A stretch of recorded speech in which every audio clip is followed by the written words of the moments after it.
Ti me message. Base no mon ka ho. Evo. Ken. Una say base for no publicly what dey o ka. Ti me message. Base no mon ka ho. Evo. Ken.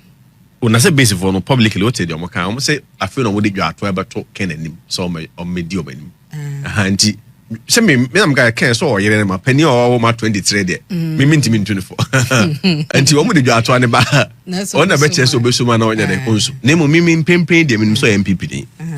Minim say e be den say obe so sa adwa ato dem so base ni kwa say o kwam say wo base mienu be eja ko base na no to ti go so base o say base is a kawini no we dem say da bia me nka bia six ka wo ka do problem me dem say they are people wo mo sebio me na support akra bi ni yawde bi de e wo o say party mpani for hwe no mo sesi na me dem say party ni wo hu nyansa o mo hu nim de menua penny kodua mo ne Dr. Bawumia o mo hu nim de o mbehwe amana firi ho said ye o mo sorry ti Akufo-Addo so te ne so atua and personalize galamsey against Akufo-Addo Bawumia no ene de na asesa so o kai sa abra o mo so Brian Champon ko to hotel ye hu de da ma organize labor na ye so mo e strike say we a private individual and as a private company you are a private company and you are politically exposed unni hu kwan so kwakoto aban property meboa ene sa de kai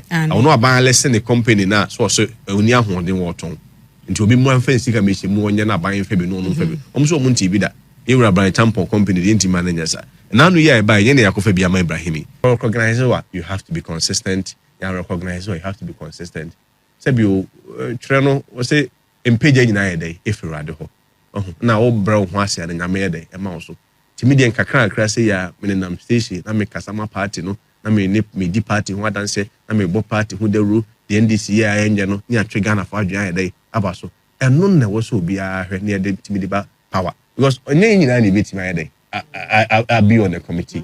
That's about 205 of them. I mean, people have made analysis almost to say Ken Crow for year 9 pe Brian Crow for year. I mean, bottom line is that you win is one new patriotic party. For me, that is the most important.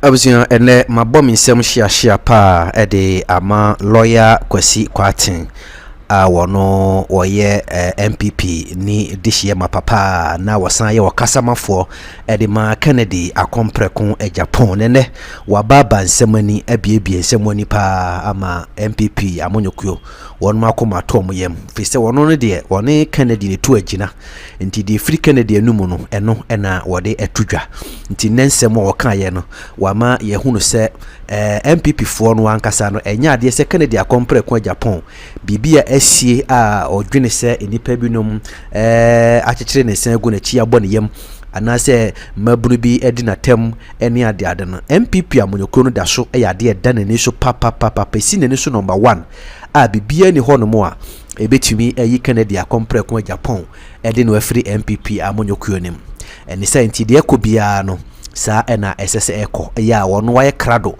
pa se obeboa ama NPP wosono kokoroko amonyokro no asa ba ban mu bio na wo masa ba bagitumi ede o my Ghana akoba bia SS eko na kwati kwati nya kwan eko PM Angel na wono mo twetwe nkomo bebre no am ye bisa no fa the base asese aba ya odi tu dwa se sa the base ni po de wonte ase o Kennedy akompreko Agyapong onim ho hwe ne mom ya chekere de asoa no ka kwa ese kuo bi eno mo ehunu se na ni suade hunu na se na koma ba bia ewo no ene wo mo de ekobenkro ni senti ena wono pese wo mte amonyokuo anase wo mte kuo bi no ma Ken ba bedi ani mu ne nso ebesi nne Kennedy akompreko Agyapong officially wonyintum se wono na eba betu franka ade ama the base movement di obi kase Kennedy ena di the base ba ya nokore bia eni ba bia ema ono Kwesi Frimpong Kwesi Kwatin de kire mu se wo mo de esese no omani suade hunu nyina ne se NPP amonyokuo ebeba ban mu bio eno nti Ken obuso boaboa ne ho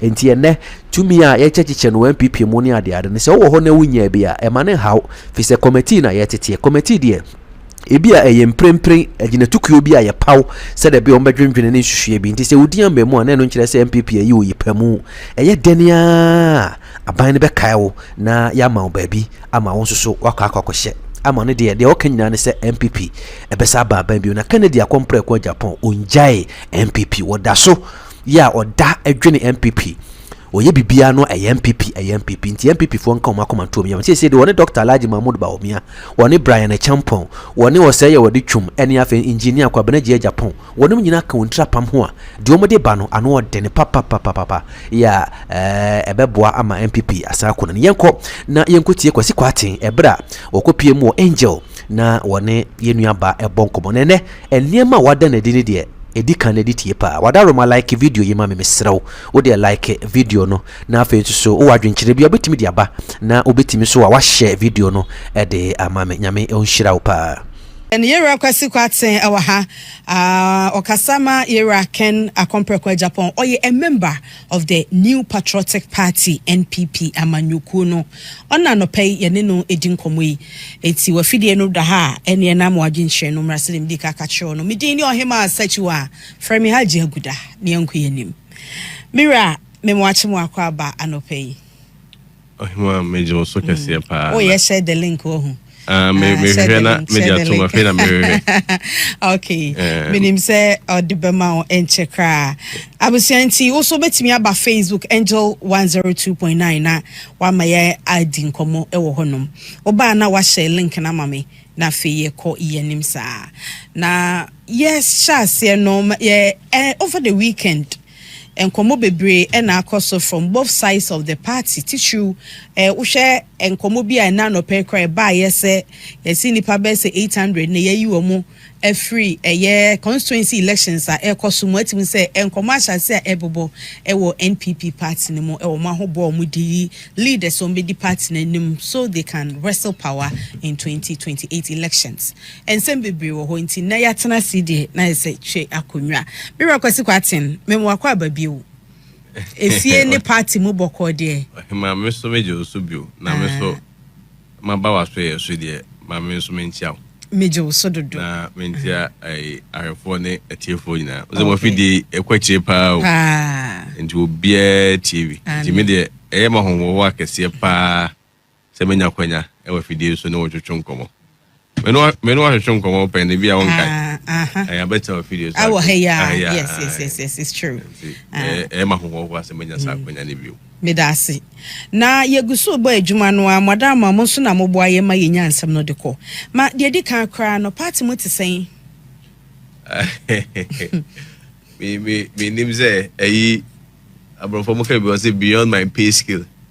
Me nim say we mi wo ho ahoden kra e wo ehun to me gaza me ka party the mutie but of course my party communicator and a member of the party sure and the party mu yeboko nanu ya na to ye presidential premise ayi kan before me dey me say obi an be na mejira ewura kompre ko akira na mejira bi say sa brand prepare mu ho na me dey me susu ye ne say na ho den wo soro pa obetima gitumi ya dey na party and so ye ka amanyosema titru ye sese wa ha no e ke mami nkabu amamu sese eno no enye wo adwen na nko abekire afoforo so ye dai e kire mo adwen ndu hwa ye wie party for so esusu ye ene onu nyansa ene omo nti ase wo no ehunu se ewura Dr. Bawumia ne kwaye dai eyoyi ampa ya ton no pen nti wonu susu ye so ye ton biwa e be mana ye simple than obi obe dai obeton ye nyina ya som okay ayi nyina dia akoma probe dai e be di echi we so your KBB no polling station elections. We are near your constituency, near your regional, near your national. Na fe kwa na ye de ye ko msen sacha e kakra de bai. Na party no enche mo we mpani fo e ogidie o mu kese pa de bai ne se no mbe se to flaberaship no ye de. Na fe de akanyi na ye wachi no ya ye na firi o se be enchiche mu ni mpapa mu bia anya de ema. Ewie yakan ho abom stronko so. Se bi mpani fo se edo ehu enya de eni echi na faso na fanka no nche se bonti so ni me de me fanko. Party de akwese abusua bi ensemo. So se bi obi eni ho beka na abusua asem e wa bonten. Obo ha so na sumesi banya so obi abanye. There comes a time where parties goes through phases, especially after you had lost election. Moko akansi se moko petumi na mudi nkuko. Especially now no dia 2 year they are mentime ho asegum uze wa na we bo we kwadu we si we na anya de we si we na o chia bibi Now no media me a football fan pa me follow football. And mo videos me team sports. Na me support Real Madrid. Na your team you be 2 years in a film kwi. Na free players na you frustrated. Me nua Mbappe or free PSG in the buy. No penny no when that's also about the Champions League. Afi or here na ni nua no be free no. Omo ko jimpe no. Esa e de menase poba e de yade ba you have some regrets. And to that would say na decision ko take na papa na say de enya papa. Afi we say we blame we na we accuse we say na anya ni we say na nka say. Those things are very natural in every political party. A 2 NPP, a 2 NDC. They comes in phases, but I can assure you, say, as our face will pass it through. Because say you, it's soon about there. So, or say never at the chain. Medase, ebe ye hala Madrid. Aye, you see the it's your performance. Is it mo hala? Is it hala kwe you? Mo holo. Is it your holo? But. All right, Medase. I feel back to national issues. Yenshe said ya mamu yi ko na wo opposition mo be bu maybe da I feel microphone na ebu a otinchan a wo hwe. Wo hwe Ghana no krese abampapa aba anase be be ekoye cottage. Oh, meka say omo say political party dey before about power no. You campaign based on certain promises and ideas. Also oba be you say oba be you say afi oba ye be measure based on normal we dey o kan no kre one mo kan normal bibre so mbe mbenifo so to kodu anu ye dey we in America o mo odo metima ba mo ho modern ye dey e wo ho but the wetima ba mo ho modern wo ho no kwa susu so ye dey e wo ho ani ye odo mo ntimi so nya dey e mo ho modern ho se pa amanyo semno ne sebio development is not an event, sure, a process. Obi weka say even less than 2 years is too early to judge them. But at least you betimi so after 2 years on the so near they compare now no after say near so the year ho no. Me dem so say last be 2 years no and e be free aban mu no and a normal year dey HI. But the first 4 years of NPP they compare the first 4 years of NDC the first 2 years of NPP, no, they compare the first 2 years of NDC there. Let's just say, yeah, boy, home them pa. Said you about we. Oh, so based on a sector by sector, okay, item by item. All right. You will find be say be education, you will find health, you will find transport, you will find agriculture, you will find economy. You will find in a NPP. Usually, where people mix the link in here say, one more for NPP the 8 years of NPP, especially the last 2 years, na if you cover the day ever. No more they are compared to NDC. One more 2 years here, more the ekum. Unmaripuntia was the last 2 years near before Bemu no more a kai. Ubu our parliament, and you needs to be a so one man and you needs to be in Fincia and the be union natural and Chemisi. I mean, we cannot also pretend among more some of the decisions you may not get it right. Sure. Nabi Biacha. The uncle in Guano Kayo. So, and these are 2 years on Guano on Mokai. No matter when you are buying or buy any day, or about one year. So to be able to have a better assessment and proper comparison, context is very important. Right. If I now 2 years and you can't buy and then I compare almost 2 years. 2017, 2018. Yes, we are compare mono or modiano. One more share in terms of the macroeconomic variables. So Mokano who don't so you about inflation of a be at 23%. The say, but first no. Buy first 2 years on it's just a fan say proud to your first 2 years on before say about 2017 2015 2016 that said yes so the say so you look at the rate and sign what my a very honest and fair assessment but no currently buy in terms of dollar stability no money added you met me are your home be kakra so no they are objective realities that you cannot hide in terms of emphasis say or no more inflation almost is only inflation about single digit, which is good. But the difficulty is that one more day Bruni Beka say I'm not an economic person. But what can be said with economic for now? One more say artificial. If it be sterilization, sterilization is say a Bank of Ghana and they a two free room. So a two free room a physical quatre. Sika quatre could be any scout the bed about top and normal. And I sika will room be brain swa na feel be timid there and no na afei sika nebu nti obi hetimi to ade obi tobi so demand no was supply estimate increase price anyhow because the production is also low bibi e ko import nti na ma inflation here the ekoso nti abai buy one mo hye ade ba kwa Bank of Ghana na no mo krata mo de buy ade ba kwa mo estate mo they didn't hide the process of sterilization omo ase that to sika here the free system ni mo e one advantage e one disadvantage advantage ni say on paper we tell inflation here the above form. But in terms of practical effect, one here no man for no here the HM. And utia almost say, oh, am inflation here the above form. And by inflation was from but ultimate there. That is a fundamental question. Inflation was from local to 1 2 sir. And can 20 cities by amount say 20 cities here the amount say. Local to say 2 pace and can 20 cities amount say. And net 2 pace no be say. So I see inflation at that form. But the basic commodities, you know, one here won't win your day entry. So nti eno no say woye obi a wo twie se ene nipa bebre nkan de majority na etuka eko nkan ne bia sabre se bia dollar no wosoro kwa inflation wosoro no ne bia emfa se bia okoto o car spare parts kwa na oto ne sei ene obeto ne sei pa no ne ye ne sei ene obe ne sei dokono ye ne sei no obe ne sei. So yes, they in terms of the face value no and on paper no they have some significant and marginal achievement that appears to. But in real practical life, it doesn't tally. So, my mom, found new free economy. I found baby to say, my more economy in her cancer. Until be my main faculty could okay. Almost inflation above form. But the inflation being a bar for my Sebu, Coquia for ground. Ain't my name is a entry mocha. And Tom Coco no at the price I can be no more that they brought the explanation. One, your cocoton one, nan come find say $15 cedis. Now you name say a ton one bag, maybe $5 what the bar now times 15. Now Sikana Costro, it is $1 about 10 cedis. Now so bar Sikano form and a twos now you top into a the explanation. Explanation there, Openibi can ask more say reasons just like explanation. They have always existed, but not always in reasonable forms. Was it got there now? Uba Urayasum, Bema Dokoba Urasum say, O the D matem. So I'm a reason to continue bonasum, but Sanem Lanen society. Obidu atema say Yasum Boni Ede, Yabono. So the reasons they always give, oh, and now on the world market, no. Initially, no, world market and price that me call could do say, I don't know, I brand a cocoa do so 1 ton. Now we do cocoa go higher, so teba for 1 fin out ton.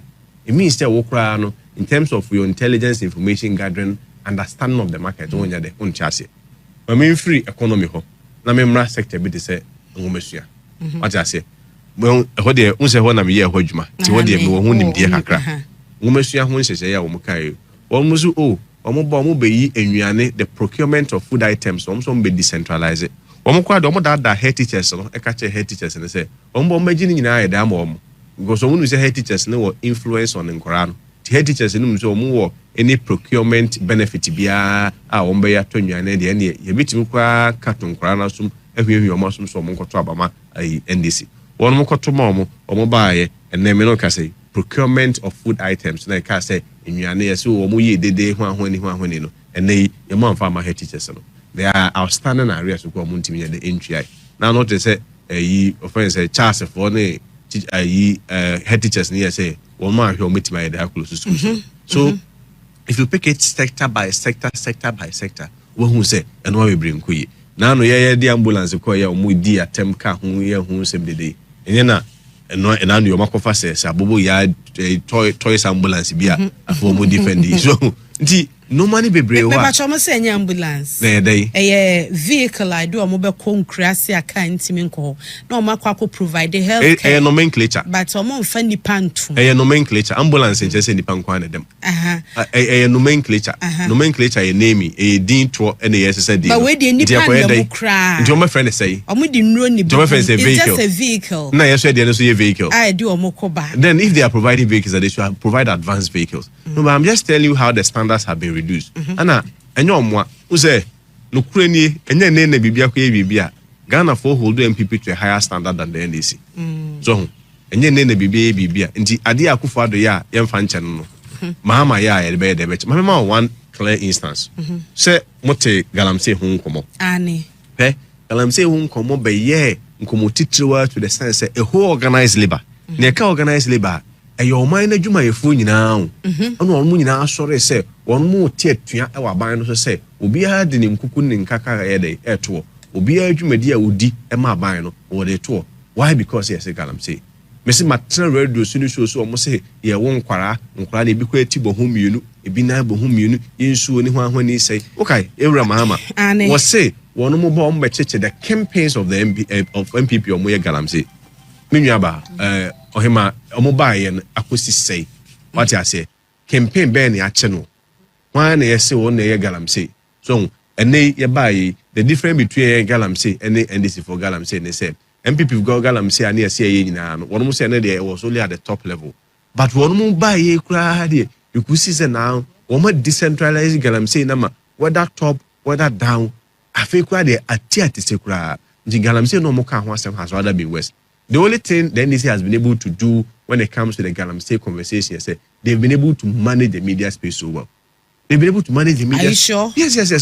Nti now the idea na asesa they've been able to manage the media space so well. Say, I don't know who kura na ehun asem ka no ni ahye no quote. I mean, we understand the politics we play in this country. Nobody is saying say media say moduma we dey amudi. Come. But so, ade a wo original bia wo fake. Ade a wo fita bia wo tuntum. So, nti ebi wo ho so they also sell their credibility. Say there wo mo sorry ti Akufo-Addo so tie ne so atua and personalize galamsey against Akufo-Addo Bawumia no. Ene ade na asesa. So, okay, say abra wo so Brian Champon Koto Hotel. Ye who did ma organized labor in I so mo strike say we a private individual and as a private company, you are a private company and you are politically exposed. Unni who kwan so kwakoto aban property. Meboa. Then say the kind. I know aban listen the company na so oni ahoden woton. Nti obi mu anfa sika me hye mu onye na aban fa bi no no fa bi. Omso omu nti bi da. Ewura Brian Champon company the inti manager sa. Na no ye ba ye na yakofa bi ama Ibrahimi. Ibrahim is somebody I admire on principle. I feel or born homode for somebody to build a business up to this level. I don't care whether it's NPP or NDC. Kennedy na menenam. Okay. Kennedy obi enyuma. Nti obi o ye enyuma bia me de metenase me penasem. Nti I don't doubt the competence and capabilities of Ibrahim. Da maya wanya no me support no 100%. Nti what the enfonso nya dey anyhow. Name on principles should not be seasonal. Ade a hu say Akufo-Addo time enya no. You cannot today tell us say but are they the same? Ibrahim Mahama and Onia Bamuna Sabreno na Brian a Minister of State. Are you suggesting to me, say, between Brian and Ibrahim Mahama in the two respective governments, Brian was more influential in government to the extent that he had more control on cabinet and the president than Ibrahim Mahama, who is a direct Ibrahim Mahama mentioned Nanado's name that the process started from him and Onu Kranedi Kaman the first endorsement. It doesn't change. No, when the process it doesn't change anything. And are we also saying, say, Unuya a politician, now a businessman, say Bibi or Honma, Unuya no crab by now what started processes now you are even far advanced. It was a jiffy. Ohima. First of all. First of all. And they say I'm go for say Takwa now one of them. One so renewer. Me, I am for nationalization and say yeji go for a new foreigners say yeji local people. I am not against Ibrahim Mahama controlling that mind. Say beji Ghana say you mind see am go for South Africa for mudi edwa ne rough. Ye sika ne ade no mbese okro kan ko yom kro yi. Nti me de se bechi ni nyina mpamana and he has the capacity to do it ame kwesi kwate. Be bia megina bia me bona baso. And I will not pretend and sit here say me MPP ni nti I doubt say bia papa ni capacity. Ibrahim Mahama's engineers and planners have capacity. Many problem. But so ojitum say Ibrahim Mahama's engineers and planners have capacity so metima ayedwuma dia. When it comes to the hotelier business, you cannot also doubt Rock City. So almost betimaye. Then a Rock City there's only one timinye. Now we do betimaye. That's why I'm saying that principles are not seasonal. See a protected local businesses. They say a company like, for instance, Labadi Beach Hotel, research omu entiminye openly. They went to the market that they need support, and a company they say Rock City Aba. We individualize it. They didn't buy champon. I am a lawyer. What I say. And I know that companies have separate legal entity from their owners. Or no, Brian, company in raw legal terms, just like Ibrahim Ahama, engineers and planners, legally is not for him. But yeah, Baku dear who did my say, yeah, bought mining in then about dear who say everything is right. Said yes, who say Ibrahim Ahmad, it is possible, a dear Bibia and teach my home, provided he has the capacity now. We should extend the same criteria to any other person. And yes, sir, a big couple of say, a baby dear your bar, we don't have anything wrong with it. Now, when I start free, when it will always start from somewhere. It will always start from somewhere. Now, the civil servants are Omoya Juma Labadi near the Omumbe initiative process. No be an MPP. I don't know what they are saying. Cassano, so then this if MPP and the stative and this those things are completely illogical. I say try to justify. The point is that principles are not seasonal. We say I buy the bottle and one that is buba. So what's me and family techidia? You buy in entrance in system. That's my principle. Me that say. I was for many abema kwesi also your kwesi me kwesi intine ne kwesi adam you kwesi kwate na yedin komo oye NPP ni ba mapa okasa edema NPP amanyoku no onu kroya asa kasa edema yewura akomprekon Agyapong se obeko president so wonko okasa ma no one no ene ye adwuma yedin komo afa Ghana ho yedin komo awura party nim na ye hunu de ekoso na no pay mame san emra NPP amanyoku no musisi a appointment mudi kaye now the total appointment aban we ye said de na wubu nkonta na wo kire se ye fa bibia e was on the scale no ye share the timing first year any first years of the NPP na ye fa first years of the NDC ye fa entoto ho the number of appointments that were made and this appointment any omo performances o de toto ho a wo ni say in terms of appointees, yeah, no more time. No, and no credit. Me, I'm for a sizable number of government. Say a block of them, and you can say. I mean, some of them, some of the repetitions say it be a 150 ministers, 120. Obviously, on principle, you need to say above for my head. But you see, me and Nada, who say a lesser number of appointees will automatically means efficiency. You can still have lesser and still mess up. I say more less appointments, almost or more less, which is not even the case because they have found a way to be a critical different roles and different positions for them at the presidency. So practically in raw terms, no compare, their numbers are even higher than ours. But in terms of output, that's why I wanted to set the context. Say the fact that will be a less number of appointees and then say will be efficient. But at least will save public purse. No, it may not necessarily be so. You can have less and spend more. That is, you can. Yes. But in reality, social ministers, you try about 40 ministries and appointments and nego from 100 plus to 60. Now we share minister being the deputy, the allowances and the car. You bought one more. But it's so much better. I say at least we've saved something. No, you see, Mamenka Samicho, those ministries, the only person that changed the ministries are the same. No, nothing has changed about the ministries. Sure. Maybe is the Nipana or more Eberman. But I say, in the case we want ministries in Nipana where they still work within the same service. But that is not even my point. The argument I may make can I say, okay, under the ministries, maybe I will say we far system ministers, but at the presidency, Nipa say no, almost see but the point is say. The numbers may not necessarily reflect in efficiency. It's not a PR gimmick just to create an impression. Say, and I like Mahama for that. He's very also bad for two things. One, name cleansing, and maybe to create generational wealth. And as a family generational wealth, maybe. Is that how you see him? That is an argument from people. Say and you, what's your argument? You see, I as of now, I cannot conclusively say so. I need more time because the reason is I work normal.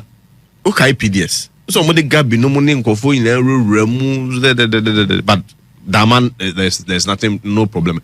Jobu wa on Tiasa Baka also any Kwajam the only pay scam and Busia.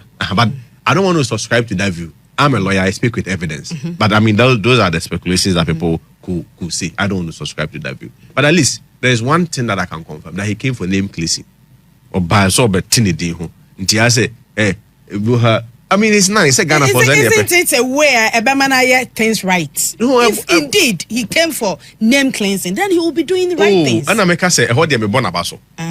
Oh, so who say? I say, "Who camera? Who say go for? Oh, they are Chelsea for the police for." I mean, Mahama is the hope that humble nature. Is that the cleansing you talk about? Oh, I mean, it's bad, but in terms of significantly, can we say a normal 5 people have by I who say what they compare to your DNA. One more idea the BIS from quite their breast. That's what I'm saying, that the context is the first 2 years.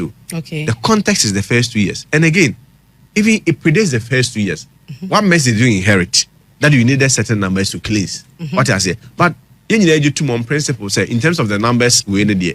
For the purpose of the of public image in there, almost so much more numbers. Even though they are say baby, but I mean it's fine. But I say, I would say you didn't come out. Now you're party him, NPP party him. I always get NPP as a mom. Mausa appointment be aba. Ama yera Canada compare kwa Agyapong di wom. Initially, appointments ne buy about 2 hours. And you a statement that circulated for a while, and son yet to say you fake, say you compare kwa Agyapong credit demand no were rejected. And I say you say you fake. Was he consulted before the appointment came out? Jadi come, I'm more a party in for Abaso. All right.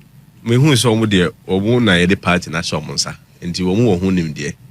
I will any one fast yes, it's a party. I mean, some of the media people have reported said Dr. Bawumia appoints person A or person B into this. And then before me buy me can cut down on the appointment. Say a National Council and the National Executive Committee. On no more day. And the event say a party's decision. But of course, Dr. Bawumia, a member of the National Council, and one can say or not. But I mean, for purpose of education, it is a party's decision, not necessarily one individual. The America say any individual decisions or now maintain one send them and I bar. I found question. So we have a candidate to market. So it's a party's decision. Okay. Remember my basso. We change the moment they buy almost say it's part for the rebuilding of the party. Now appear in terms of sector by sector, how to communicate policies to the ordinary Ghanaian. Intimino omo yadwe. Okay. I mean, I congratulate them. Men this anyway, now they buy social media also because I don't know. Exactly, that's why I'm coming. Yes, I want to make no say. Mahu the list people like Abronye DC or Munyine D wom, but within him not to undermine Abronye. But Mahuni my TN all trances be nin some kekabi. Yeah, sometimes so tia you greet party chairman. Now, oh, Mami answer say no crane. Me who comments ni bi wo ha. Even though I don't agree fully, it makes me more humbled. The reason is say sometimes I feel my worth has been overrated. Me say you Ashanti achem domia brasa be ko phone offend say that dear ho reja eno ni ade kwa so na nanoma we be si dwom na odi mi kasa akwaje ne because so na ya brante na mo ba mo beton bi enya sika to bi ama ne ko bi na mo de ko vufu sabre sase no mo ni ade mo de bi mo de mu etutu do money ade na manyi o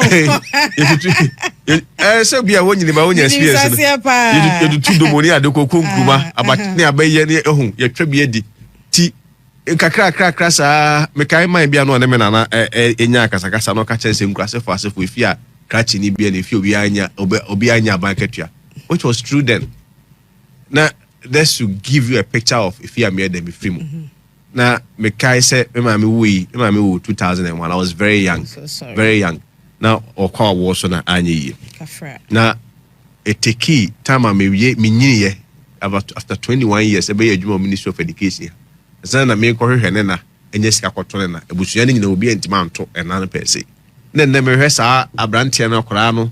Now, and they say, hey, I don't know for Quasiquat Anto, a new patriotic party, a committee so. I don't know which is not a comment only said. I feel people genuinely wish me well. Sure. And maybe the people genuinely appreciate a normal name, the Mediboa party. But no crane, one, it makes me humble. And I also besides, hey, is my worth not too overrated? To the sense, say, any party a post picture. If you don't face consequences, it means you are dividing the party. It means you are not giving regards to meritocracy. It makes me more humble. But no, I also honestly believe say one more also are equally competent. Me better hey. So be answer mama. Me and the music for petrol here there. Buy. As a party no who done the party who you maintain. Me de me who say you don't necessarily need to be given row A or row B or row C to be able to deliver and work for the party. But on the other side, no, say no crebi so also any akanye ache home. You see, there are people who may see say kwesi yade. They believe say in a party system like this, they should reward meritocracy. When meritocracy is jettisoned near Nuswa, na public trust in leadership near the echo form. And that is where a friend says sacrifice and patriotism for parties and even nations died. So people may have their own views in But were you expecting to be on such a committee? Let me put it this way. I was contacted, say Ken side no, say as part of Nkabo Muntino. Yeah, Jumama Ken no. Memuano.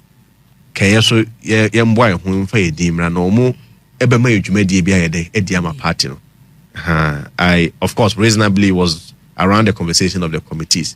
And when some commodity go behind the scene, reasonably you expect to say, oh, even in the spirit of harmony and unity, not necessarily question party, but in the area of say one would have expected some level of acknowledgement. I think that is the expectation I had on Ken's side. Not necessarily. I don't need be appointment per se to work. Me na make us to say you you need fried rice that. Into what na catch him say was you got in quota domia branded bancha pc enya medin.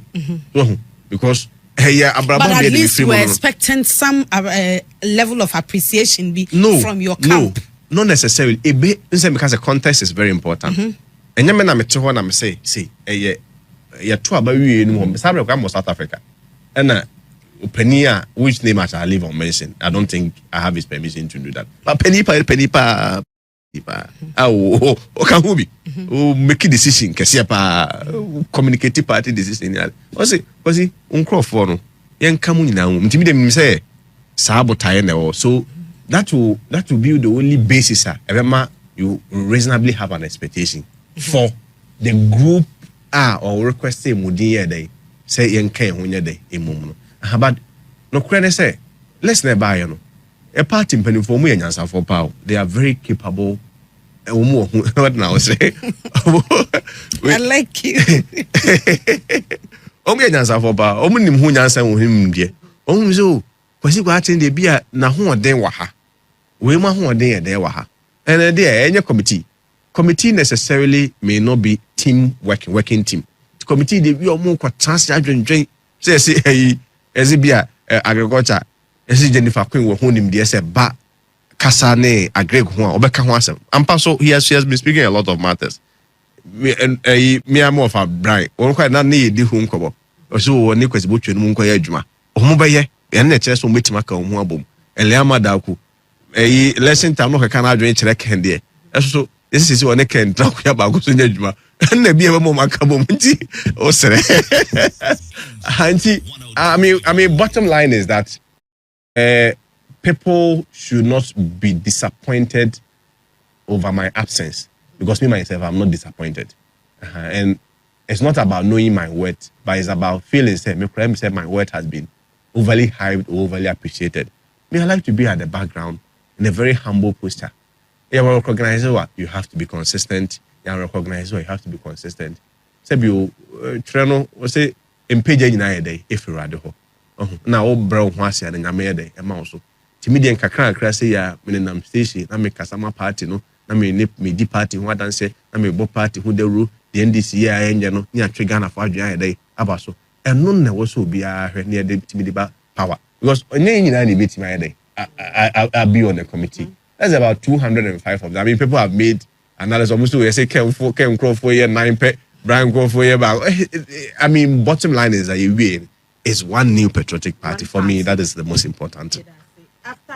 before the appointment, before the appointment, Mira Ken, honestly, a consultant, that was the question on no one casa in the personality, friend, and anything more, a saying. Yes, may a very forward-looking person. Ana de mo no. O say on penny focus say the mo de mo woni ye enim ko. The way enim na ye de edoso. Ne de bia to de bia de si nura no wa hwe no a foforo be siensi a wo mpe. But we say party sem no ho. And penny for say akoye say be se panic na ha ba ye tasel ba nyansafo. Obi abanyo. What I say? But untimi nko na wo fa ase asem aba no akofa dawru na mo fa ase we de onye mo fa ase we de enfa ntum no ho bi wo fa ase.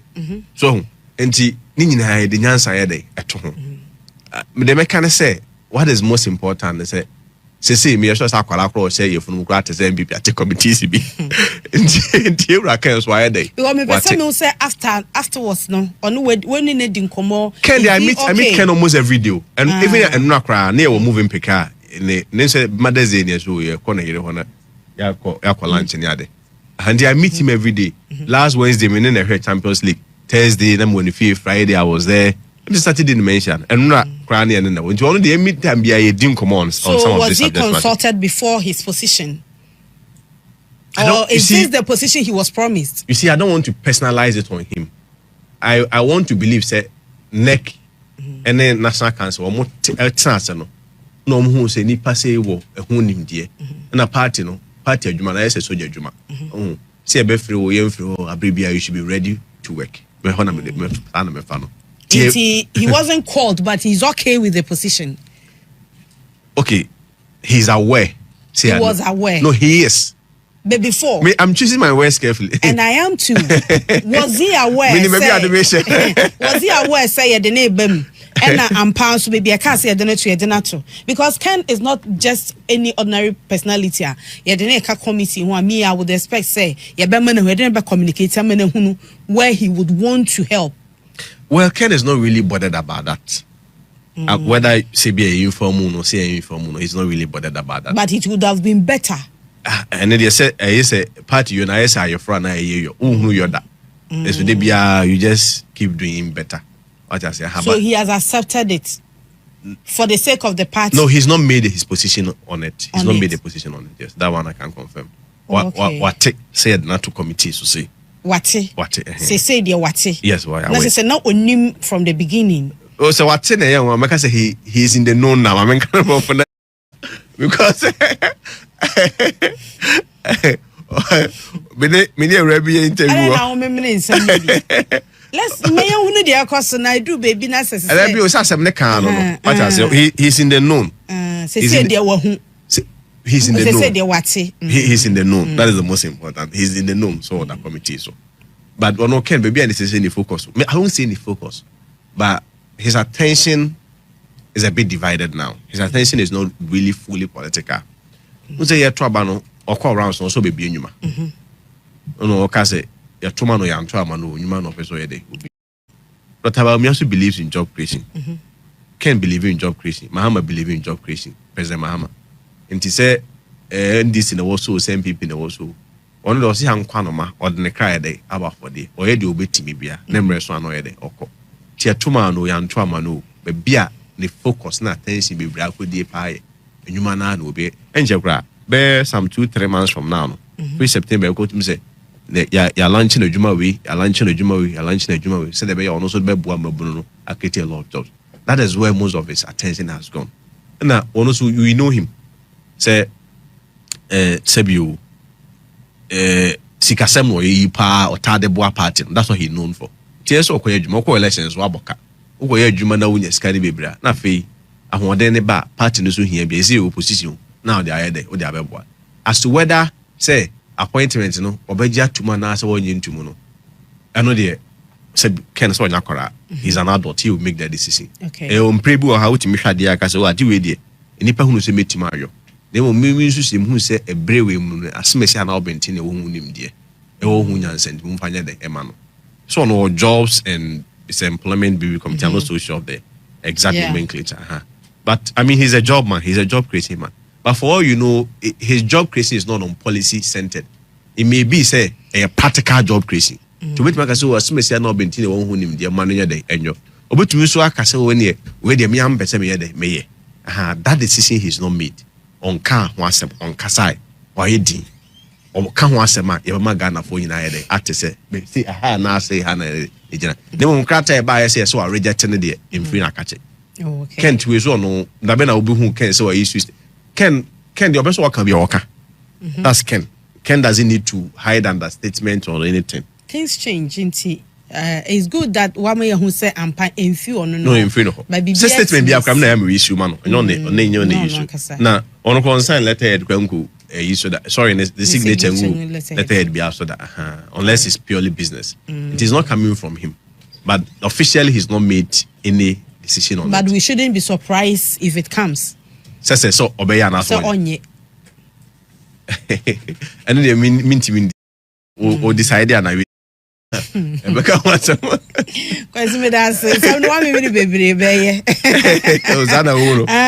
that. I didn't mean you the American was that's because see call final west Sabrea must start with elections because who say say takwa ho baby nipa 800 and a polling station elections near disqualify omo. These are the issues ya na de tokwa any municipal eba party no final west to your party. I mean, like you rightly say, it is reported. Said Takoho baby. Me all the facts, so I may not be able to speak to it. But the mechanism speculatively, no. Say Sana Tiedia, Bianchena Entutuni. Because party near the any part near the ayo. A go for is for almost say well about good business, every ounce counts. Into those sakura bogo dumuku edify me becho.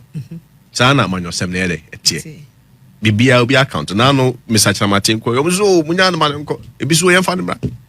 Okoyano, when we knew, but our dom no book crackers or no grand young got traba a behai. So, party I said you a former general secretary, Etimi Ephraim, Musa Simbi.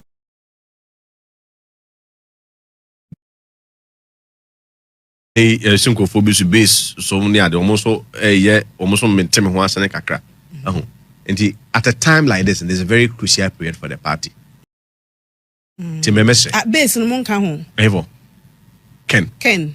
When I say base for no publicly what you monka, I say I feel no what you are to ever talk Ken and him so me or medio me. And say me I'm guy Ken so you my penny or my 23 there. Me mean to mean 24. And you want me to go to an bar. On a better so be so man on the also. Name me mean pay them so MPP. Minim say a better than so be so I got try them. So basically so mo kwem say will base me you. Be a jack base na. Not 20 base. O say base is an kawini no more. We don't say there be me can be 6 hour can do problem. Me dem say they are people la wo mo say you me na support kakra bi ni yaw de bi de e wo o say party mpani for hwe no mo sisi na me dem say party ni wo hu nyansa o mo hu nim de me nua penny kodua mo ne dotaba me o mo hu nim de o mo hwe amane se niema nan we say no o lack a nya be ye bia no yensenhunu na wudie when you lack wisdom and knowledge amamwo mu nyansa na eya na ade abaako a eden pa na so ya fanifo amamwo so nya daje na kenkan ancient classical literature no ni ade a but aye si wo manim so say politics mra no ene mpanifo bia bedi o man wiase eso na o man iso kro no me hu ne sa niam na odwoma amamu niam nan ni nyina no wonne na amamu no o mlake one wisdom they lack wisdom. 2 they lack knowledge. Number 3 they don't have positive reasons. Woman ni adwempa de mo man no and woman ni ntiase. Your mama lacks wisdom, he lacks understanding, and he lacks knowledge. Inti akoba ni saka ka bensem e na obeye. Now let me go back to Yebeka na no pay no. Na me mfa ntoto. Abrante ya owo or the saying how they saying Aguna West. Aguna West. Mi akra mi nia so mi wira fini din. Kami kakra. Kami edin no kakra. Sando. David Sando. We so humble or ye dwuma any ade. Na okoka asem. Watchra asem say doom so is back. na se dum so is back me na me president me na me president Debbie and no say John Mama what is wrong with it ade usro na you kura nim say dum so ho only so more generator let him also read this and they should listen. A liar tienie power me anam twe a liar crowned with power and driven by cruelty leads only into darkness. Dum so na sem na make no. For when the heart is corrupt, its thoughts are vile, its presence repugnant to God, and its prayers are sent not as plea, but as evidence against it before the Almighty God. So the adwin boni be di o man so a. The obeye bia no yesum. Na na yesi dum so nko na eka. O man no bibia no sum na asie. Because the Bible can he lacks wisdom, political wisdom. Your mama lacks it. He lacks it. And he lacks understanding. Amambo na ye bro ni ade no. E dia na nkroma meye. Wodi ka di David ankwanum kwela binum ni ade gugu momu ye. Onu wa ngubi. E dia na running sanye. Between January to June 1982, enipa more than 300. Wo me duo mu gu pum ye bo mu tuo. Eni ade ekosi sen. Ebraso ye wangu. They lack wisdom. They wouldn't even answer. And he said, "Oh, montua said yes, I'm telling them." Okay. But they tell me say, "Hey, so you are the pa. If you say, so you are henny, so you are so for, so you are buying." The only way obet me man crop for the bua ma won is for bua ma womo. Ya the pa. Your mama yet is a crassi obi obon kokopo. Now ni na 50 na nkwada bia hu no. Enkra no na papa na ni bua. One great. If you cry, Papa, I'm going to tell you. But I didn't want you to see me Pontino. Eh, Papa, was it no attractive base? Every night, you know. Now, Bible, so ye Papa and Quenimunti. When in Betty. Your mamma Subenina, quite a classic Conforna or Bonco Copono. And on them, now guilty conscience doesn't feel secure. And Papa was and crowned their smashing me. Ebin Woy, na Coco dear me. Oh, your mama. Messi said, "Man, you say munyansa no obia and kabo ba 2024 kobe humble." And be so ono aka kire say we hwe o say asem to wa odi hwe nyansa. He's a liar. Your mama is a liar. Na de nanka we hwe no aka. He lacks understanding. Your mama is a liar. He lacks understanding. And so o ka kire ni nyina na. He doesn't have political wisdom. Na ka officer Kufuado nyakoya san ba bie mu a kwade nipa betwa ne ho achia.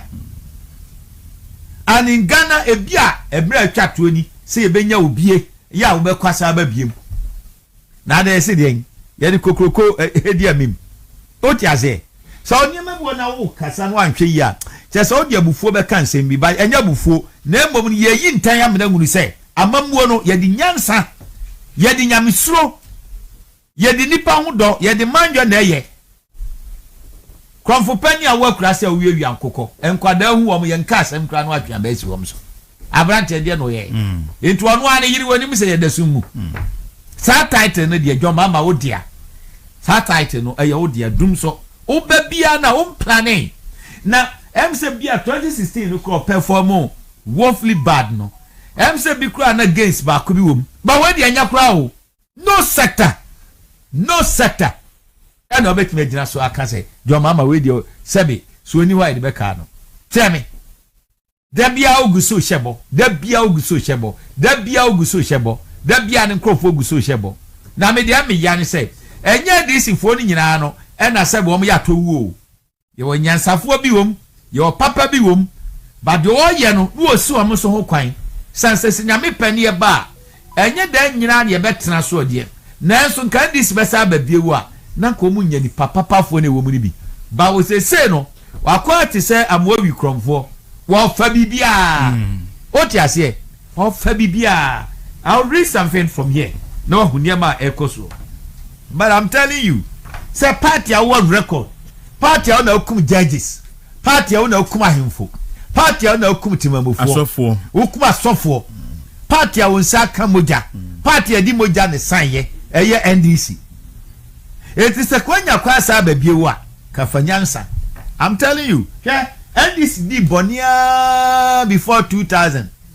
Now fe omu lusu ye no, omu babio no, 2008 no South Idiom the buy new NDC and I won't kai Mikaipa or see new NDC a failure now year was a baby also a Saturn in for from there then Banagana for the free say abo what done in what and also running in what one nanny break you where one wa anameba one dia breaching wa eno say but ya ka me meka ni say ewom asofo bi no m yakokodru fo no beka ti mamufuo bi no wakokodru no so beka na nso ni padodo no ake anu tumu a sani amodikai waka asem edi kire ani wafa ase ewo Esther say so okwa anu tum kura na nkwaje ebeba no. This is the time and it's a sound warning to the people of Ghana. Say wo na oto wo ye radio presenter wo na ye wan say one kwanu antuma nko say niema ekoso intimidation jo mama wo wiafa ada nko a na Ghana for benya beka say oh Ghanaians also need to take part in ayi wodi ni nyina mani nua na no krase ni nua ne dia wo wodi benkum man wodi ni fafase age what you say enti dia wo ye no si ansori am ya nka ebedru miebre no ebe ha dwen hwe amamu a asai ewo wiase nyina no woni ma de kro eye nipa dodo no a osekom gye o ma no kase opani uduebo ne ya mie ya no anka no sa nipa no ene boa mo man ne seye so what you say amamu bia bekosu bia eye afutuo ena edibo nipa no so wunya daje now hwe Muslim for Islamic concept of leadership. Now hwe Christian concept of leadership. John Mama is out. No wonder so ye social democrat. Hwe asem way another kind. NDC obia wo fon bia no. Share the ideologies and the characteristics of each of the ideologies. There center right. Ye ginyame di sese nyame nimu a enkoye. Entina Donald Trump ni nsem na odie nyina no. Wo ginyame di. Because Republicans, any NPP, anyone more center right for no, liberal democrats no, conservatives no, Yajesania Madidi. NDC, they no more social democrats no, they don't believe that God should be part of governance. And it is a Jomama boom mania, where you sadistic a trimo ding a woody again, and what day. I'm speaking to him this morning like a Dutch anchor. Near your Marimon Achamun Crass 7, they should come out. What you say? Enipa bia na wonni nyankopon no onimu nyansa. Bible so nyame asem wo apoe na nyansa be na wo. Eni nti so otumi kasa medium wo party ya nyi nyame ni a na wo nyansa no wo hin. Enyame na meka said by the Bible, by the Lord. Enti asofo ani bi no ebia na you are deceived. Ebia de mo penti na mukodi akira. Wo mo ankasa munyame no amugye ode abompai no. NDC party and this ideology, they don't believe in that, in God. One of it, just as LGBT, NDC, GDC, Yamakwa will be a Biakra na power no. Won't show my ideology na yeah. NDC believes say abortion, Yamakwa will be a yebi. Because one woman need say Yankupon Cramo Mamma. It will be a one ni a Guinness member Mamma or Casasa Jujie. Into Yamiasem and Wapu Yansaben awo. Baby. Your mama Yamiasem party of this one, Yamiasem Mapui, Yansaben.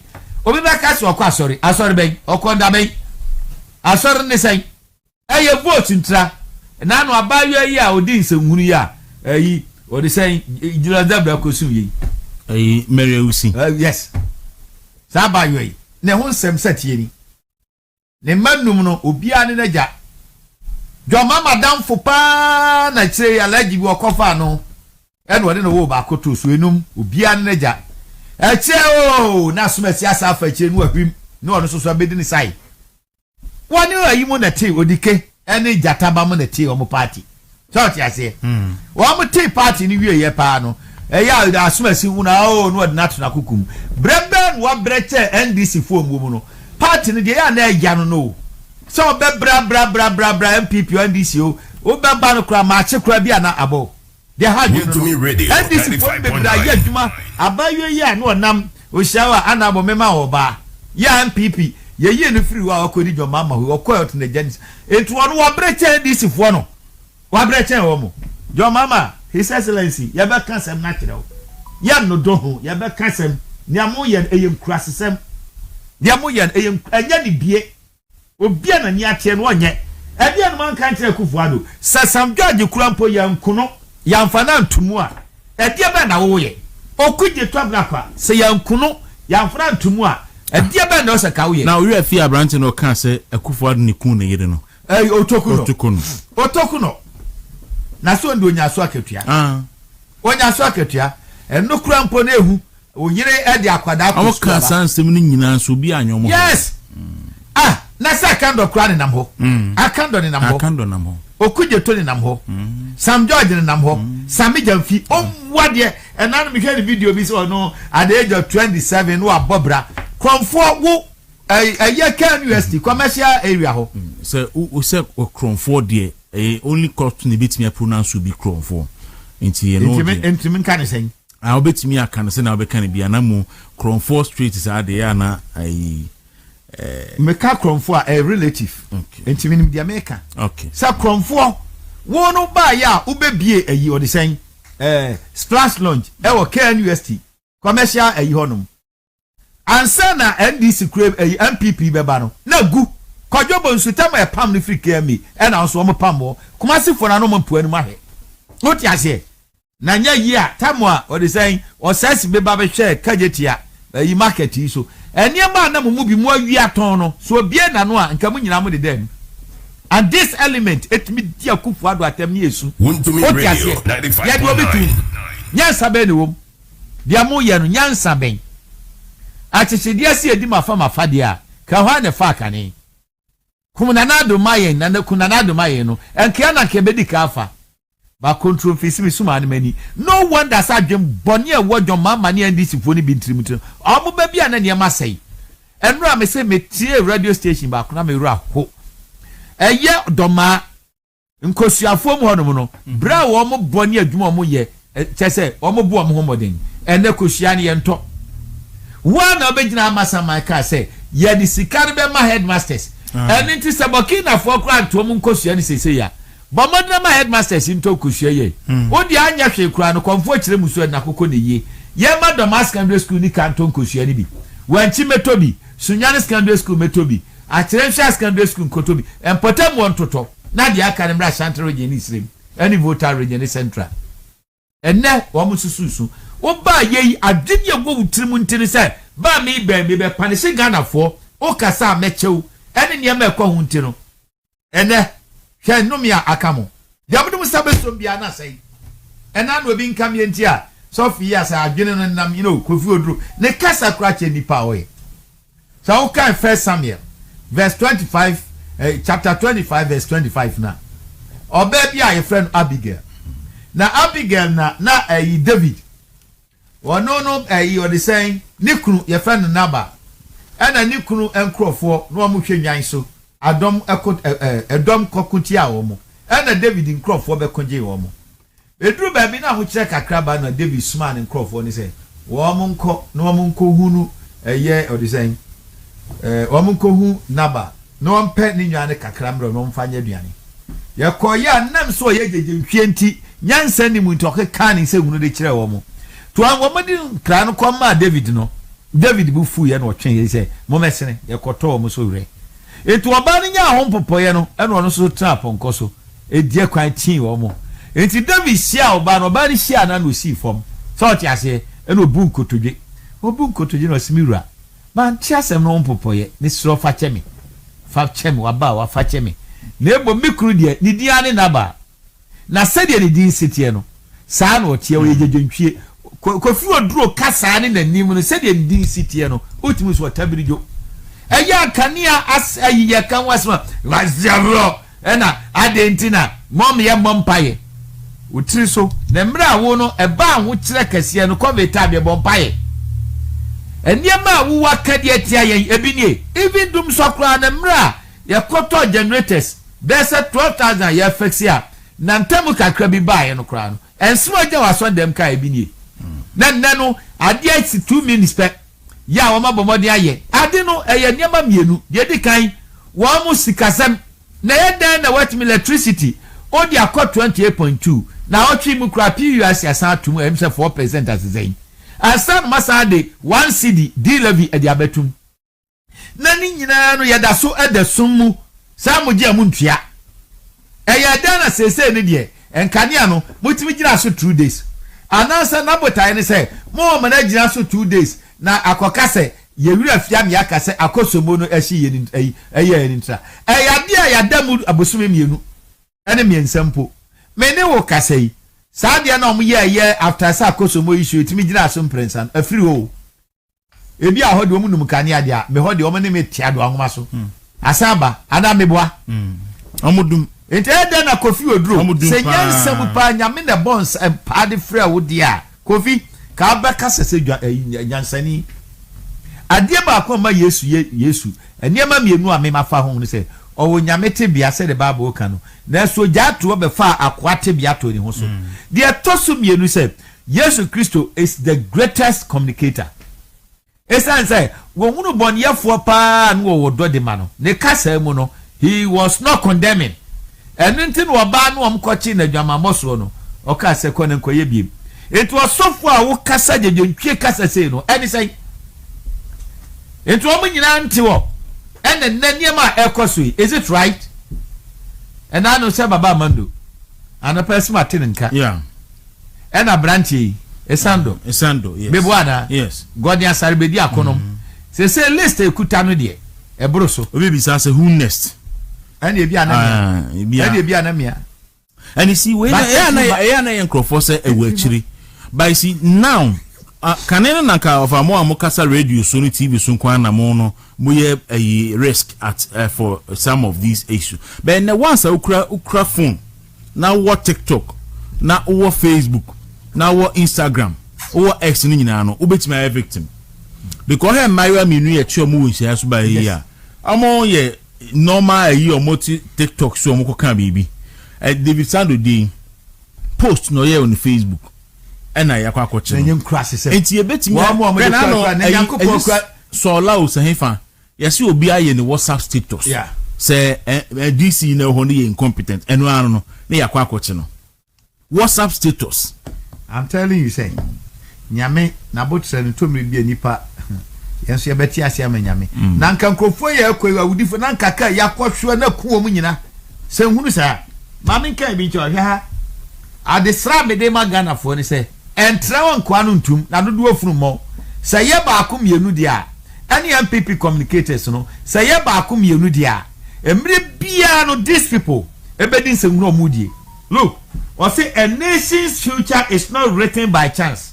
You make a sort of say a nation's future is not written by chance. It is written by voices that refuse silence, citizens who refuse apathy, and movements that refuse defeat. The time for observation has passed. The era of passive awareness has expired. What remains is responsibility. To be nations do not become great by accident. They become great when their citizens decide they must be. And in Tiriankianum, and yes, you know, Obia fan when you mean say, Yadoso.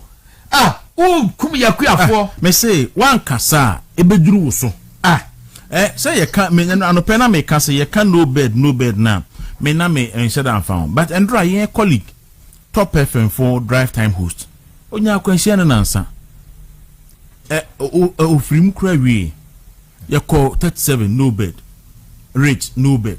Kolebu ye kodu ho no mo de net plastic chain. Emergency ene ye hwe no. Enti no say issue no ho a ye chitin krofo yi e bia ne ye nchi wunua ye nchi wa aye. Enti beka for say mfa ho. But me say once a ukuta smartphone now what access to internet no.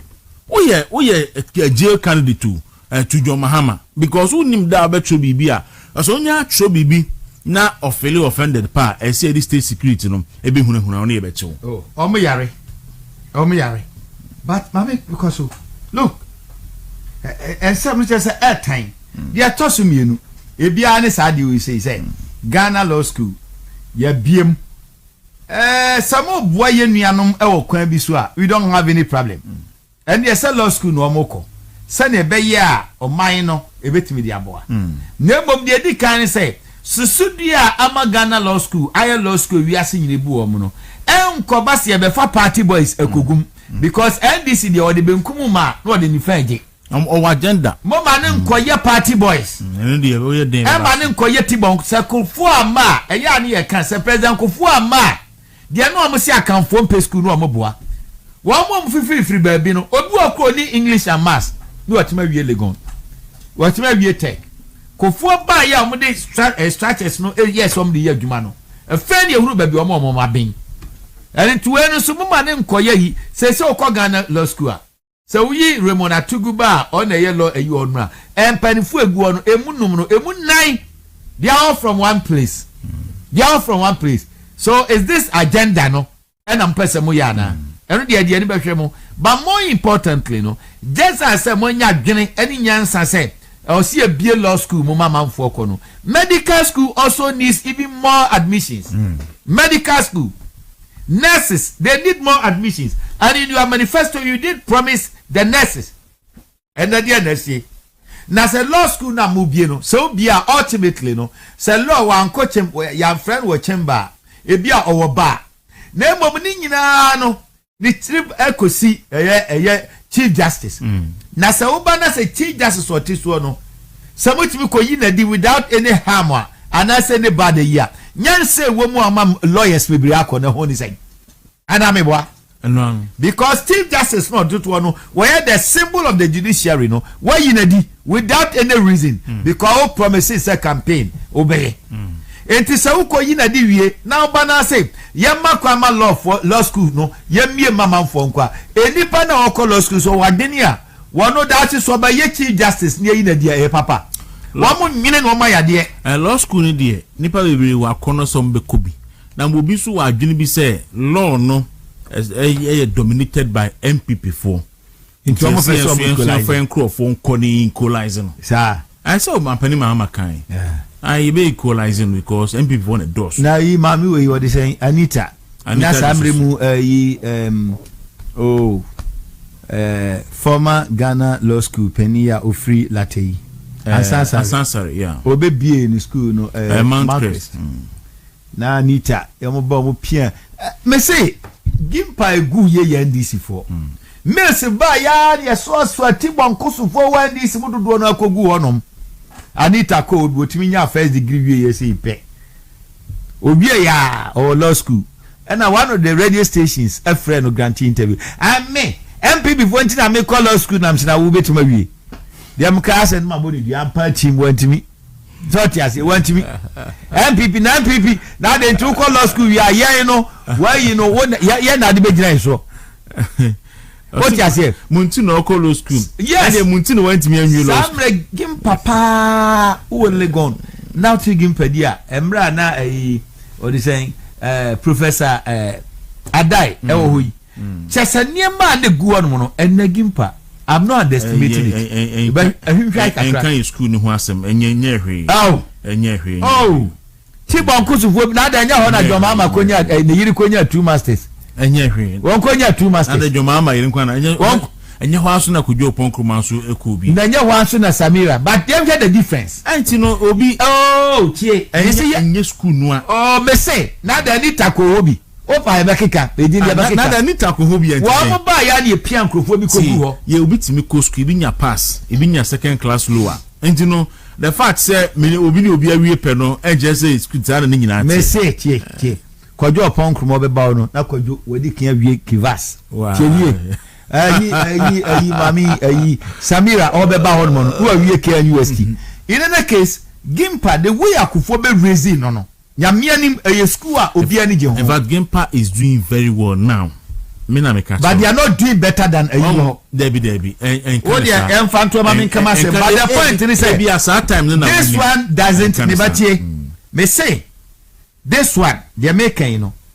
Enya dia ebetimi ayi afiri o say Professor Messi ba ye ko mo fa so pure mo kofu okogu that particular time no. E ma school no bo form. So who said that they be asanu ratwamu dia na se ka now of unim.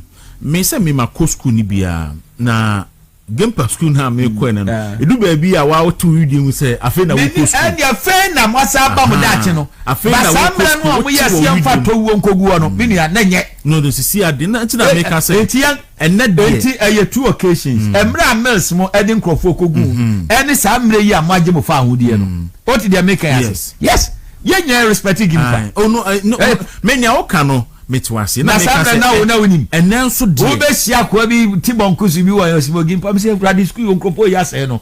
Because lectures omo dodo na da so ho no. Ba ni achechire wo nsa of the politics. Kwam na hoy. Sandra na minim so correct na hoy. Kwam na hoy. So do ba na de okwa homijimi. What is school no boss so? Ayi na ayi wo ho. Ayi wo mu na wo ho sisi a. O ka me ka say Dr. Nana Atuata no.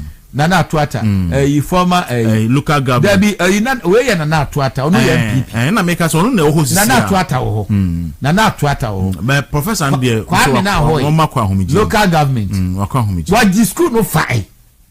Me say agenda na make no. It's not about the school. But only the xenophobic go they were not meeting the standards. I see. Yes, I'm telling you. Okay. I say Gimpa dey obi agitum. Oh, fire no atu nchen ne yamra we say so. Sir Ghana Law School yabiem dia. Any WAEC. Sir Nigeria ni other places no. Any even outside kra no. Yamma monopoly wo examination ayi ho. Wo mo nya say, wo mo so make ma privatize no. Ama nkrofo wo mo de efficient ebegu kwa mo be because tom na bia de WAEC fo nso monopoly na wo mo enjoy no. They overstretch it. And this your pin dia. Yamhwe all the other vital yem they make an transmu. Yes, and also bet me aboa. Menhwe we now chiming kotia yes say mama say dey say your friend no I've left the book there. The bag you want me to bring me akam yi ade bi osu. Enu ede ade a. The America edesi ni say. Yeah, the health insurance part. Emra the health insurance eba no. John Mama was in Parliament 203. Woman nyina free honum. And yeah, this national health insurance number.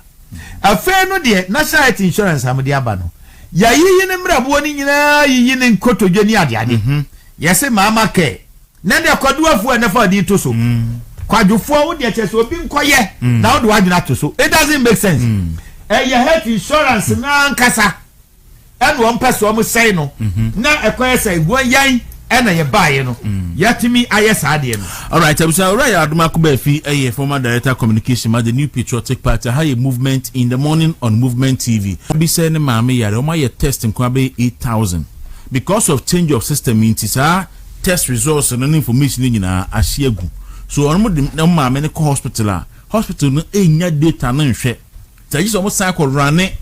Laughs in enough. No, you raw scow. Now, the one so this guy we have to and there's obi. I can't do nipa obeku winning because of someone's reckless interest. Ebi also has say, here. Na sadia na ye kan ho asem no.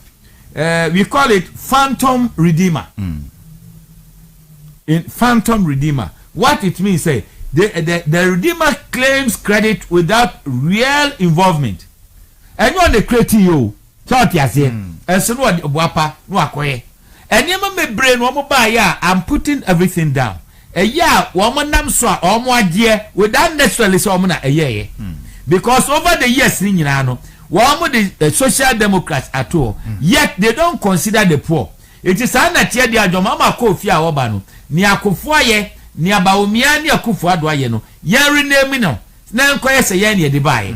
Nti mesre ye communicators ni say any of the policies from the babiano, young Hemian Fantudja, yan ye, Nasabe, so be young winning into a young when you went to know. A dear or sell, a nipa or war a national health insurance, a national health insurance. Is it Bampo? Yeah, medical doctor. Yeah, Bampo. He's such a fantastic person. As I saw my Yamrabasisa. Because health insurance we ya tribi Ghana ya tribi free primary care ani nyina so ankese health insurance no a wo bia ono hwe gampo asenwan no minni ne da Dr. Bampo no minni ne da ba so hwe na dwen na utie ne kasa ne se ne sitie na no kura ni pa se emu oyasa okofa kando be ye health minister na we na akoshe na se yeah. That is why I'm careful. Say I will not condemn every person in the NDC. They still have better people there. But your mama the say more money say you for a towo for modern buy you know. Yen cheni yanko. And meeting every okay say must speaker board be also onye because onye say or give fans so a board health insurance. na wa report on camera minta kando speaker ben babin oni ye nsuma no so no so onye board no isaka waji health insurance board na e board chairman na report on kando we enya papa abamba ben mu de mu ni ntra o woni interest so menua em se mre no eko na mediwe no ebetwa to afima be party no South Africa eniema yenuanom South Africa fo no eye no eyadia ehadwen isansani ye die susua 90s mo no emwa Ghana any other African countries wo mo de bua mo eyi mo free nkwaso mu etinke ni bibi de me yase a ye nya mo no krono so ti ase so ni bibi de mo ase nya mo no krono ene wiase no enemu wiase ewe no entebo crosso ye man ya yetimi we dia bani abeka se America ana Germany Europe akona nim che ha enso so amrafuru timi ba ha sei ebia na je sika kura ntrao ebia eyadesua ebia ye environment ebia bubi pota binti enti so ma dwene ne sai ba ye ba ho no eyi ne bepa say no South Africa almost school ba ko one of the leading communication schools in Africa, just like Unimac. Yeah, wahi. It assuming say be a me call no be a STEM program, and I may call another PhD or no more. And it then also attack me. E be a new adwuma mpo na meba. Na sa adwuma mpo na meba South Africa for Ghana ha. Wa mo call over 50,000. Amunyuma ansa na mo MTN ya wahi. MTN any DSTV any DSTV ya wa ha sei any ade no. Enti edi mafoma fade a ade amoye no historical ungratefulness. Sanya ye bidi sika ye de mpa bata mochi. Oti ase Sarafina nom films ni ade Ghana became so you say ye wuna ni ani age. Monyom ni ade. Na ade ka mo onyum chei. Oti ase but one more na so mo makobo ni fi ase. Obi a ye foreign investor no. What they bound ma you be thinking twice. So to the making. Nemo ni nyina no enko famra no. And no say you fight South Africa. Yes xenophobic yina. Yes say charity begins at home. Yes so say na na no ameko GTV Abranti bo friend Derek J me kura na me say the sument bi kura na wo Eric J and Derek J sa Abranti kura sini ya president Kufuor ye free su 2008 omo board pa obedi ani mu senkran for je o masase ya NDC o kura sesem bia friend DC na kan DC dia mo ba ka South Africa se mi bi dia mo ya ni ha no e hye obi din mo bi koye bi me say the destiny of every nation is a reflection of the leader. And now we are kwabu eni ade no. Mama suban tantan ya man krofo tena ohwe mo budi sewuro no. Eno na am bold na manfo. Na mu wia na mu de mani kwese soja fo so. And now no mo ba ye basintare mu nsimo mu die ntino. Soja ni so tiwo no mu a. Despite o me discipline kwa ko yebi. Hwe na no takwa ehonom. Oba besia ni akobo no ni apane ho so 79 rolling sumu ode bayi enu abi da so mu yakufo na bayi a otimi demystify the impression erroneous impression between the military and the civilian and asasori biem sanse yetimi consistent classifo ni edoma gukam ni editu amom se monkochi akoda ni mfiri suedru na mode ne ba na nyame mfasa ma accident si ye na mu ye no so wuya monhwira busia de monhwira busia de enti akoda na oto no ma onu se and then one man yan famra jadwuma ya di kokroko na di amim no sa man no den na manfo sorry enu aso ate Romana Chane ba ko di sen the deputy general secretary ya sa general nyu deputy general Dabi is it same side okay deputy general secretary Mustafa Bandi okay was it no way say no way say you bet me odi Joseph Yami ni abanga ko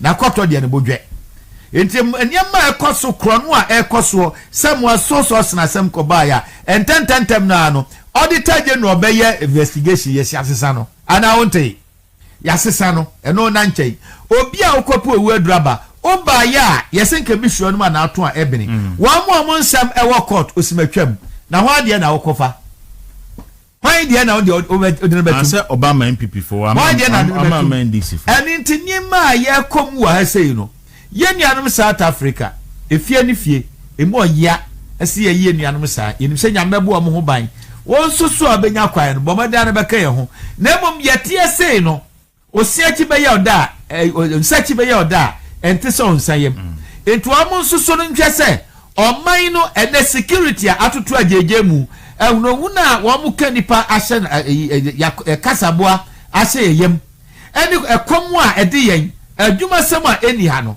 I remember say 2022 ni ade NDC for adwuma ni antikra na manfo akwa brochiri omo nkasa nyansem sa brain drain eni ade no NPP na de bae Sakufu ado bae na 2012 to 2016 what me for teacher for over 70,000 at a go na wonu a wonu kreti ya jo mama wanfa wo mo no sa wo ba no abetu ni pakaka o 7,000 ambefa emu mienu no hwan na entu kwan eni omo bedwan kura ko togo kura doso ana meboa eni mabu agana fo yin ade kase o nkakra se yen chechire mu nkire wo mo from 2012 2016 jo mama mfa ni pa ba kokra yen ye ba na Kufu ado tena 2017 samra no ano ya wo yi 17 taxes e free wono samra na wo de yi free SHS by samra no ano nurses any a teacher for close to 100,000 within a space of 1 year now they want back 2 years 7,000 na kando begino nam krasesem ai mampa munyai wo wie nurse kra na se de wo mpese wo ye jai nurse fo ye ni pom ye bobo e no madam fo bia me friend wo lady me friend was so Mr. Aduma komi wo theater eni ma e koso no e hadwen na okemu nsem ni bi ni ade un say out of a unity no na or restraining ho but nurse for any doctors how am fam organ ha say no and na no asem ekosi yi eya amudi America badu akosa tra ho e ma nkrofo yes ye mpanish wo mo no but the point is say supervisors na no mo sa doctors no o mo wen hwe adia esida bia nam sa NDC kasa wo mo nwini nyame ho no wo mo nwini wo man nti no etu wo mo nyame tuo mo ka adia tina me kan sa mo tena asem fie mo twe ye ba ye na mu ye 2017 wana okay say samre no bed esa ba ye kolebu na Kufu adu gira ho no over 10,000 best ana me boa the same thing o na Kufu adu de an kwa de obi anwu ba ote ye no 10,000 best diamode manu kan ya mo ba ye ko 2 years muntimi ye nti on se nyame atua moka meanwhile in their manifesto shadi omo kan ye say sa low bed omo ba no bed no the omo ebe ye ho adwuma I have it in my manifesto etie from fanchemi all right nti ye wasema enson na ye de enkomo no abawie nti no yera ye waduma ko ba fi na oyi ni nkrata na wa cranian this for be but we put ye humpo hia so be coat because obi anim send this for boss omo she Ghana for no enya ade omo di so because so ka say bibi ti agenda also be si agenda wan ye si wo share boss say o me ba me wie ni nyina na me de afa nkrofo adwum obedu ya wa fi na ka kire say untimi nto aso na watimi ato aso a anka no bed no eso nte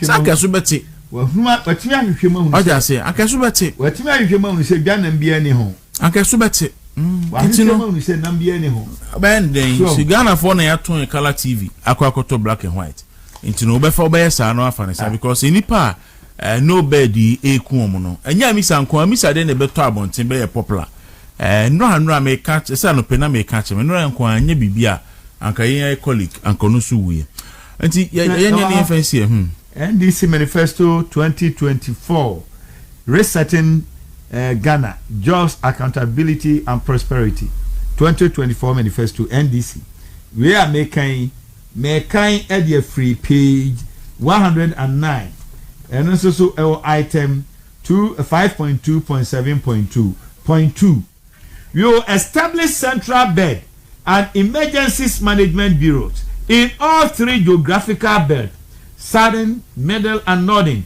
to respond to health emergency needs and address challenges such as no bed syndrome 2 years in here Kufu adu by 2 years in soon you and so I'm responding or yeah no responding 10,000 best and now try to say problem no ho dia shame o ba ye no na typical of NDC strategically o see afia wo mo omo ba ya omo bo kro do mama ne nkofo bo kro no a eno so me nkokọ to me bo a na me nkoka me busaw omo bo ya mu se nim guase no ba no ena chese indiscretion in the part of the former Chief Justice Georgina Wood wamo beti wamo and wamo turning corruption no against the judiciary ema innocent people yeyi wamo adi enu abinio and then yema wamo ye tantan no they want to get the medical association as victims of that yenu ya no wu ye no eja